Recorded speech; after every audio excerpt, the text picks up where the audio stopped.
सोनी हर दिन Spiderman brand new day के छोटे छोटे टीवी स्पॉट्स रिलीज कर रहा है, जिन्हें देखकर लोग स्कॉर्पियन, हल्क और पनीशर के हिडन डिटेल्स ढूंढ रहे हैं। लेकिन सबसे बड़ा और सबसे डार्क ईस्टर एग सबकी नजर से छूट गया है, जो सीधे नेड से जुड़ा है। नो वे होम के आखिर में डॉक्टर स्ट्रेंज के स्पेल के बाद पीटर, एमजे और नेड की पूरी जिंदगी बदल गई थी।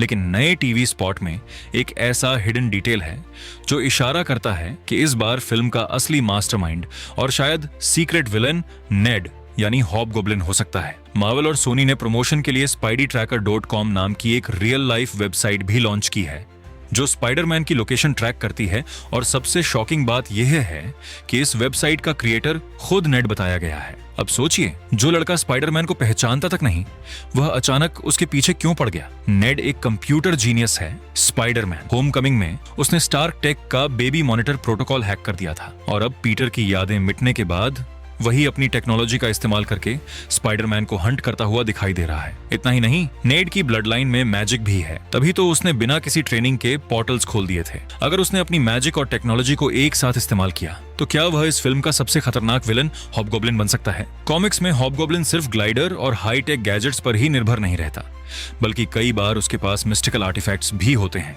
अगर एमसीयू में नेड अपनी जीनियस हैकिंग स्किल्स को अपनी ब्लड लाइन वाली रॉ मैजिक के साथ जोड़ देता है, तो वह स्पाइडरमैन के लिए एक बेहद खतरनाक दुश्मन बन सकता है। नए टीवी स्पॉट्स में भी बार बार दिखाया गया है कि नेड स्पाइडरमैन की हर छोटी बड़ी एक्टिविटी पर नजर रख रहा है।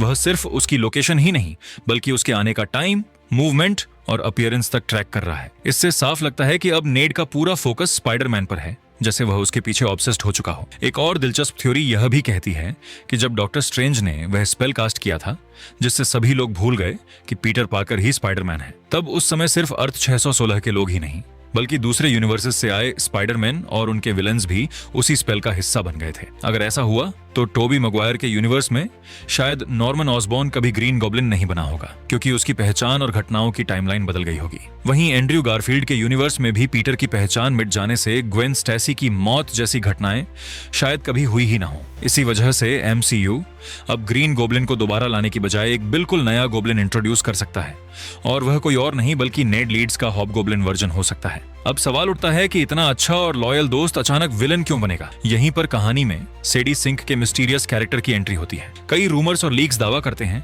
कि उसके कैरेक्टर के पास माइंड मैनिपुलेशन जैसी पावर्स हो सकती हैं। कॉमिक्स में भी नेड लीड्स अपनी मर्जी से हॉबगॉब्लिन नहीं बनता, बल्कि उसे ब्रेन वॉश करके एक पपेट की तरह इस्तेमाल किया जाता है। एमसीयू भी शायद इसी कॉन्सेप्ट को अपनाएगा, जहां मेमोरी लॉस के बाद कमजोर हो चुके नेड के दिमाग को मैनिपुलेट करके उसे पीटर पार्कर के खिलाफ खड़ा कर दिया जाएगा। अगर ऐसा हुआ तो स्पाइडरमैन ब्रांड न्यू डे में लड़ाई सिर्फ पंचेज और एक्शन तक सीमित नहीं रहेगी, बल्कि पीटर और उसके सबसे अच्छे दोस्त नेड के बीच एक इमोशनल वॉर भी देखने को मिल सकती है। अब सबसे बड़ा सवाल यही है कि स्पाइडरमैन ब्रांड न्यू डे के नए टीवी स्पॉट्स बार बार यह इशारा क्यों दे रहे हैं कि कोई सभी लोगों के दिमाग से खेल रहा है। शायद इसी वजह से हल्क भी अपने सैवेज हल्क रूप में स्पाइडरमैन से लड़ता हुआ दिखाई देता है। इतना ही नहीं, स्पाइडरमैन यहाँ एक नया गैमा वेब इस्तेमाल करता हुआ नजर आता है, और अगर आप ध्यान से देखेंगे तो हल्क की बॉडी पर उस वेब के निशान भी साफ दिखाई देते हैं। दूसरी तरफ पनिशर भी इस पूरी मिस्ट्री का सच पता लगाने की कोशिश कर रहा है। एक थियोरी यह भी कहती है कि शायद सिर्फ स्पाइडरमैन और प्यूनिशर ही इस साइकिक माइंड कंट्रोल से बचे हुए हैं, जबकि बाकी सभी लोग किसी अनजान ताकत के असर में आ चुके हैं। अगर ऐसा है तो यही माइंड कंट्रोल आगे चलकर नेड को भी अपना शिकार बना सकता है, और उसी के बाद उसका हॉबगॉब्लिन में बदलना शुरू होगा। हो सकता है मार्वल इस फिल्म में हॉबगॉब्लिन को मेन विलन की तरह नहीं, बल्कि एक सीक्रेट विलन या फिर फ्यूचर एमसीयू के लिए सेटअप विलन के रूप में पेश करे। वरना नो वे होम में मार्वल बिना किसी वजह के नेड से वह खास डायलॉग कभी नहीं बुलवाता। अब देखना यह होगा कि क्या पीटर पार्कर अपने सबसे अच्छे दोस्त को इस अंधेरे रास्ते से वापस ला पाएगा, या फिर उसे अपने ही दोस्त के खिलाफ लड़ना पड़ेगा। अपनी थ्योरी मुझे कमेंट सेक्शन में जरूर बताना। अगर आपको यह थ्योरी पसंद आई हो तो वीडियो को लाइक करना, चैनल को सब्सक्राइब करना और बेल आइकॉन दबाना बिल्कुल मत भूलना। मिलते हैं अगले वीडियो में।